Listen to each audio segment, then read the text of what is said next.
La pluie s'abattait sur Lyon ce matin-là. Une pluie fine et persistante, comme si le ciel lui-même hésitait entre pleurer vraiment ou simplement soupirer sur la ville. Au 23e étage de la Tour Incity, Julien Mercier, 43 ans, PDG du groupe Mercier Hospitality, contemplait la ville à travers les baies vitrées de la salle de conférence. Ses yeux, d'un bleu profond que les années avaient teinté de gris, ne voyaient pas vraiment le paysage. Ils étaient tournés vers l'intérieur, vers cette réunion décisive pour l'acquisition du groupe hôtelier Riviera qui représentait 3 ans de travail acharné. 3 ans pendant lesquels il avait à peine respiré. 3 ans pendant lesquels il avait tenté de jongler entre son empire en construction et sa fille qui grandissait sans mère. La réunion avait à peine commencé lorsque son téléphone vibra. Le nom sur l'écran le fit se figer, Madame Leroy. Il s'excusa auprès des participants et sortit prendre l'appel. La voix au bout du fil était tendue, presque paniquée. Madame Leroy lui annonçait que son petit-fils venait d'être hospitalisé à Grenoble et qu'elle devait partir immédiatement. Sa fille Camille, 8 ans, était fiévreuse et réclamait son père.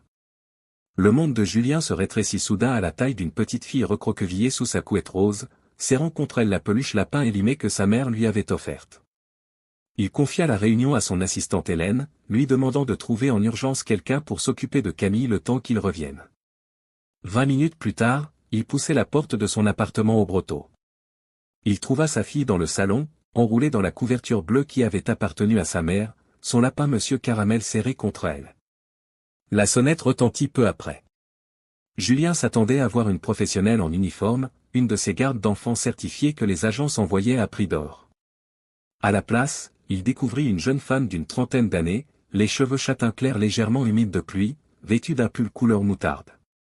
Elle se présenta comme Clara Bouvier, expliquant qu'elle avait été contactée pour garder un enfant malade. Elle pensait se rendre chez une autre famille, les Dubois, pour leur petit Thomas. Une erreur. Julien hésita un instant. Laisser sa fille malade avec une inconnue, arrivée par erreur qui plus est. Mais alors qu'il réfléchissait, la voix fragile de Camille s'éleva depuis le salon, demandant qui était là. Et dans cette voix, il y avait une attente, un espoir que quelqu'un puisse apaiser cette journée difficile. Il invita finalement Clara à entrer, lui précisant qu'il n'avait jamais fait appel à quelqu'un comme elle. Avec un sourire qui n'avait rien de moqueur, elle lui demanda s'il voulait dire quelqu'un qui arrivait par erreur. Pour la première fois de la journée, Julien sentit la tension quitter légèrement ses épaules. Cette erreur allait changer sa vie. Mais ça, il ne le savait pas encore. Clara se déchaussa naturellement dans l'entrée, comme si elle avait toujours connu cet appartement. En chaussettes, elle avança vers le salon d'une démarche assurée mais douce, comme quelqu'un habitué à se déplacer dans des espaces où le silence est précieux. Julien présenta Clara à Camille, qui observait l'inconnu avec la méfiance naturelle des enfants blessés par la vie. Clara ne précipita rien. Elle s'accroupit à distance respectueuse du canapé, mettant son visage à hauteur de celui de l'enfant. Elle remarqua la peluche de Camille et devina son nom, Monsieur Caramel, ce qui fit légèrement sourire la petite fille. Camille expliqua que c'était sa maman qui lui avait offert le lapin, et ces mots firent se raidir Julien. Camille parlait rarement de Marianne. Clara accueillit cette confidence avec une simplicité touchante, sans cette gêne que Julien avait observée chez tant d'autres quand le sujet de sa défunte épouse surgissait. Clara prit la température de Camille, constata qu'elle avait 38,5 degrés Celsius et proposa de lui préparer une soupe simple, comme celle que sa propre mère lui faisait quand elle était malade. Julien avoua maladroitement qu'il ne savait pas s'ils avaient les ingrédients nécessaires. Clara le rassura avec douceur, suggérant qu'il retourne à sa réunion pendant qu'elle s'occupait de Camille. Il hésita encore, mais sa fille l'encouragea à partir, à aller sauver son hôtel. Même à 8 ans, même malade, elle comprenait ses responsabilités mieux que certains de ses collaborateurs. Lorsque Julien quitta l'appartement, il se sentit étrangement plus léger qu'il ne l'avait été depuis des mois. Comme si, pour la première fois depuis longtemps, il partait en sachant que Camille était vraiment entre de bonnes mains. La réunion se termina tard dans la soirée. Quand Julien rentra enfin, le silence qui l'accueillit était différent de celui du matin paisible, presque domestique. Il trouva Clara dans le salon, un livre ouvert sur les genoux. Elle lui expliqua que Camille s'était endormie 1 heure plus tôt, que sa fièvre avait un peu baissé et qu'elle avait mangé presque toute sa soupe. Dans la chambre de sa fille, Julien découvrit un petit dessin sur la table de nuit. 3 personnages s'y tenaient par la main, un grand avec une cravate, un petit avec des couettes, et un troisième, entre les deux, avec ce qui ressemblait à un pull jaune. De retour dans le salon, il proposa un thé à Clara qui s'apprêtait à partir. Dans la cuisine, ils échangèrent quelques mots. Clara lui révéla qu'elle était autrefois enseignante en primaire, avant un incident qui l'avait poussée à faire une pause. Désormais, elle travaillait à temps partiel dans une librairie et écrivait des histoires pour enfants. Julien comprit pourquoi Camille avait accepté si facilement Clara savait parler aux enfants. Elle évoqua combien sa fille était remarquable, mentionnant que Camille lui avait raconté avoir lu Le Petit Prince toute seule l'année précédente. Julien ajouta doucement que c'était le livre préféré de la mère de Camille, et il fut surpris par sa propre confession. Il parlait rarement de Marianne, surtout à des inconnus. Clara accueillit cette confidence avec une simple remarque sur les livres comme gardien de mémoire, sans curiosité morbide ni pitié condescendante. Ils burent leur thé en silence, mais ce silence n'était pas vide, il était plein de choses non dites, d'une compréhension mutuelle qui n'avait besoin ni de mots ni d'explications. Lorsque Clara partit, Julien la remercia pour cette « erreur providentielle ». Elle lui sourit une dernière fois, ce sourire qui semblait réchauffer l'espace autour d'elle, et lui dit que les meilleures rencontres commençaient souvent par des erreurs. Le lendemain, Julien resta auprès de Camille qui, malgré sa fièvre encore présente, avait retrouvé de l'appétit. Sa fille lui demanda s'il allait travailler, et lorsqu'il répondit qu'il resterait avec elle, elle s'enquit aussitôt de Clara. Cette question le surprit. Camille parla alors avec enthousiasme des histoires que Clara lui avait racontées la veille, ajoutant qu'elle racontait les histoires presque aussi bien que sa maman. Ces mots frappèrent Julien en plein cœur. Camille parlait rarement de Marianne, et jamais pour la comparer à quelqu'un d'autre. La journée passa tranquillement. Entre deux appels professionnels, Julien passa plus de temps avec sa fille qu'il ne l'avait fait depuis des mois. En fin d'après-midi, Madame Leroy téléphona pour annoncer qu'elle devrait rester à Grenoble encore quelques jours. Sans vraiment réfléchir, Julien appela Clara pour lui demander si elle pouvait revenir le lendemain. Ce lendemain devint le surlendemain, puis la semaine suivante. Madame Leroy prolongea son absence, et Clara continuait de venir chaque jour chercher Camille à l'école, l'aidant pour ses devoirs, préparant son goûter, l'accompagnant à son cours de danse. Sans qu'il s'en rende compte, une routine s'était installée: les crêpes de Clara le samedi matin, les films en famille le vendredi soir, les rires de Camille qui résonnaient à nouveau dans l'appartement. Un soir, rentrant plus tard que prévu, Julien trouva Clara et Camille dans la cuisine. Clara préparait un gratin dauphinois avec de la muscade, exactement comme Marianne le faisait. Ce tableau si parfait, si familial, le troubla profondément. Plus tard, après avoir couché Camille, il retint Clara pour une conversation qu'il sentait nécessaire. Il lui dit combien Camille s'était attachée à elle, combien il admirait son travail avec sa fille, mais aussi sa crainte que cette situation crée un attachement qui ne serait pas durable. Il ne voulait pas que Camille vive une autre perte après celle de sa mère. Clara comprit immédiatement. Elle proposa de s'éloigner progressivement, promettant de revenir le lendemain pour expliquer à Camille qu'elle devait travailler sur un projet de livre. Avant de partir, elle dit à Julien que Marianne serait fière de lui, de la façon dont il protégeait leur fille. Ces mots le frappèrent comme une gifle. Comment pouvait-elle parler de sa femme ainsi? Le lendemain, Clara vint comme promis. Elle passa du temps avec Camille puis, au moment du départ, lui expliqua doucement qu'elle travaillait sur un livre pour enfants et qu'elle ne pourrait plus venir tous les jours. Les yeux de Camille s'agrandirent de tristesse, mais plutôt que de pleurer, elle courut dans sa chambre et revint avec un dessin. Il représentait les trois personnages devant une maison, avec la légende « Toi plus moi plus papa égale maison » écrite de son écriture d'enfant. Les yeux de Clara se remplirent de larmes qu'elle s'efforça de contenir. Elle serra l'enfant contre elle, puis se releva en évitant le regard de Julien. À la porte, elle se tourna une dernière fois pour lui dire de prendre soin de sa fille extraordinaire. Cette nuit-là, Julien ne trouva pas le sommeil. L'appartement semblait plus vide, plus froid qu'il ne l'avait jamais été, même dans les pires moments après la mort de Marianne. Il repensait au dessin de Camille, à cette équation si simple dans l'esprit d'un enfant, si évidente. Pourquoi était-ce si difficile pour lui? La semaine suivante fut difficile.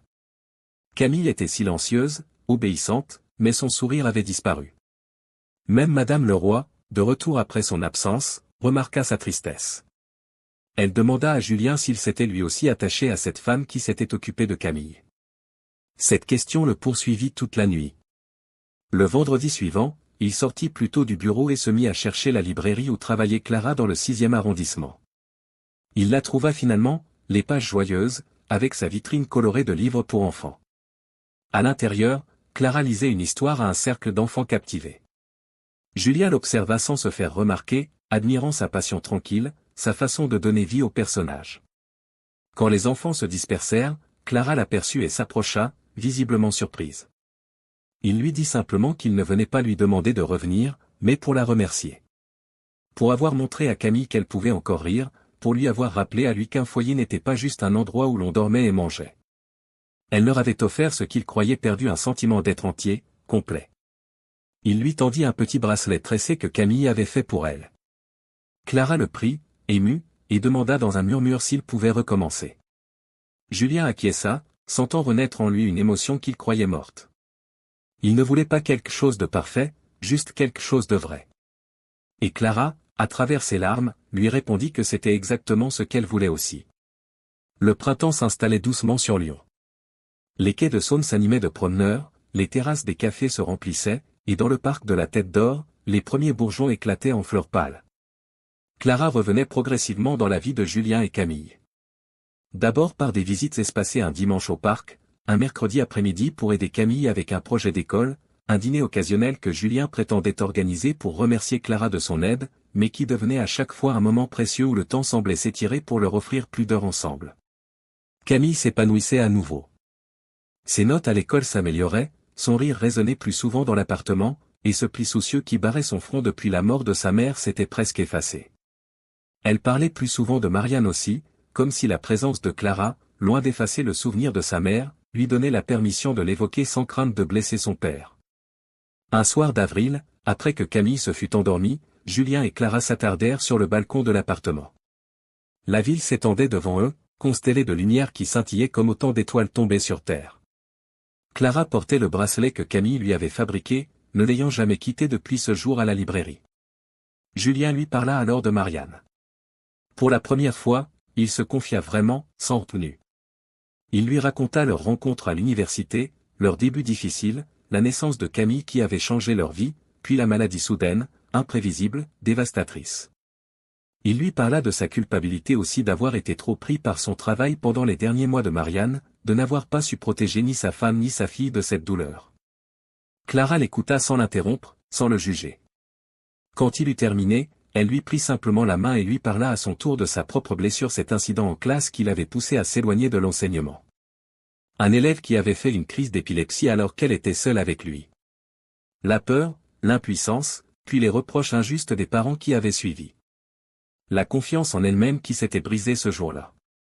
Deux âmes blessées qui se reconnaissaient, qui comprenaient sans avoir besoin d'explication la fragilité et la force qu'il fallait pour continuer à avancer chaque jour. 2 semaines plus tard, Clara présenta Julien et Camille à sa famille, ses parents, enseignants à la retraite qui vivaient dans une petite maison à Villeurbanne, et son frère Thomas, musicien qui jouait dans l'orchestre de Lyon. Ce fut une journée simple, un déjeuner dans le jardin des parents de Clara, mais pour Julien, c'était un pas important. L'intégration de leur histoire dans un réseau plus large, la création de nouveaux souvenirs, de nouvelles connexions. Sa belle famille à lui, les parents de Marianne, accueillirent la nouvelle avec plus de réserve. La mère de Marianne, en particulier, semblait voir en Clara une tentative d'effacer sa fille. Lors d'une visite tendue, elle sortit des albums photos de Marianne, insistant pour que Camille se souvienne de sa vraie mère. Camille, bouleversée, se réfugia dans sa chambre. Ce fut Clara qui alla la chercher, qui s'assit près d'elle sur le lit et lui parla doucement. Julien, resté dans le salon avec ses beaux-parents, n'entendit pas leur conversation. Mais quand elles revinrent, Camille tenait fermement la main de Clara et s'approcha de sa grand-mère. La petite fille expliqua que sa maman vivait toujours dans son cœur, que personne ne pourrait jamais prendre sa place, mais que son cœur était assez grand pour aimer Clara aussi. Et que sa maman, qui voulait qu'elle soit heureuse, comprendrait sûrement cela. Les paroles de Camille, dans leur simplicité enfantine, touchèrent même la grand-mère. Ce ne fut pas une réconciliation immédiate, mais une ouverture, une fissure dans le mur de résistance. En mai, Clara commença à passer certaines nuits chez Julien. Au début, elle partait avant que Camille ne se réveille, puis progressivement, sa présence au petit déjeuner devint normale, attendue, désirée. Un matin, alors que Clara préparait des pancakes en forme d'animaux, une tradition qu'elle avait instaurée pour les dimanches matins, Camille posa la question qui flottait dans l'air depuis des semaines. Elle demanda si Clara allait vivre avec eux pour toujours. Julien et Clara échangèrent un regard, pris de court malgré l'évidence de la question. Clara s'accroupit à hauteur de Camille, lui expliquant qu'elle aimerait beaucoup, mais que c'était une décision importante que les adultes devaient prendre ensemble, avec du temps et de la réflexion. Cette conversation déclencha une période de questionnement profond pour Julien. Il aimait Clara, il n'en doutait plus. Mais était-il prêt à reconstruire complètement? À donner à Camille non pas une babysitter ou une amie de la famille, mais une nouvelle figure maternelle. Clara lui donna l'espace dont il avait besoin. Elle ne pressa rien, comprenant que ses hésitations n'étaient pas des doutes sur ses sentiments pour elle, mais sur sa capacité à s'engager à nouveau après avoir tant perdu. Un soir de juin, alors qu'il se promenait le long du Rhône, Julien s'arrêta soudain devant une petite librairie. Dans la vitrine était exposé le livre de Clara, fraîchement publié par une petite maison d'édition lyonnaise. La petite fille et l'erreur providentielle, avec sa couverture colorée montrant une enfant et deux adultes devant une maison aux fenêtres illuminées. Clara resta en retrait, observant sa réaction. Julien contempla longuement le livre, puis se tourna vers elle. Il lui prit les mains et lui parla de Marianne une dernière fois non pas comme un fantôme qui s'interposait entre eux, mais comme une partie de lui et de Camille qu'il ne voulait pas, qu'il ne pouvait pas effacer. Clara le savait. Elle n'avait jamais cherché à remplacer Marianne. Elle voulait juste créer un nouvel espace, un nouveau chapitre où ils pourraient tous avancer ensemble, en portant avec respect la mémoire de celle qui avait été aimée. Cette nuit-là, Julien fit une proposition à Clara.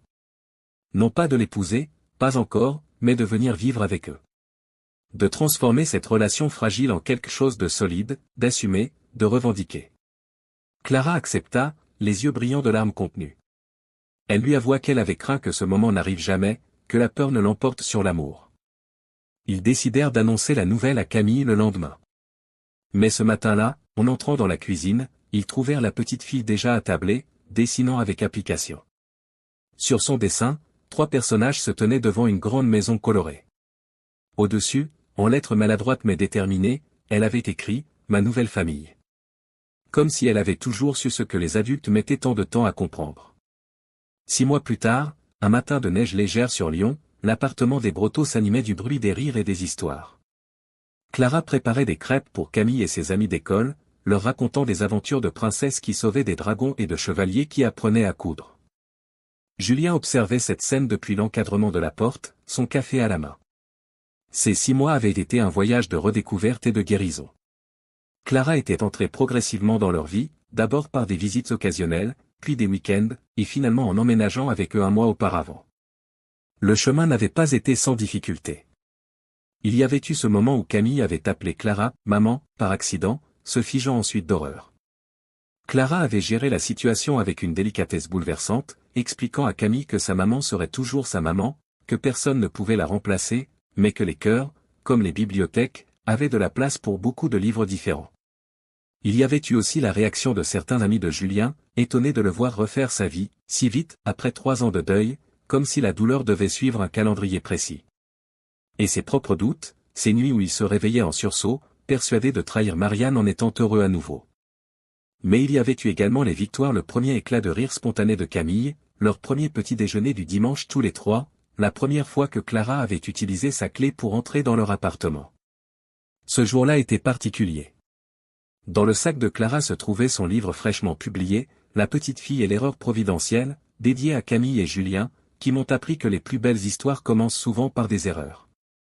Ils se rendraient ensemble à la librairie pour la première séance de dédicace après avoir confié les filles à Madame Leroy, qui avait simplement commenté que Clara avait apporté la lumière dans cette maison. Perdu dans ses pensées, Julien sentit Clara s'approcher et l'enlacer. Elle lui demanda à quoi il pensait. Il lui répondit qu'il pensait à eux, à cette erreur qui avait tout changé.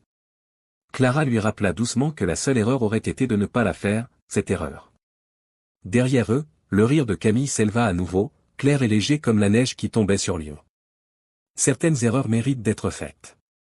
Certaines erreurs changent des vies. Et celle-ci avait transformé 3 existences brisées en une famille. Elle était arrivée par erreur. Mais ce qu'elle avait offert, personne ne l'avait osé depuis longtemps. Camille avait retrouvé un sourire. Julien avait retrouvé un souffle. Et Clara avait retrouvé une place qu'elle ne cherchait plus. Parce que parfois, l'amour entre par la mauvaise porte. Et pourtant, c'est la bonne.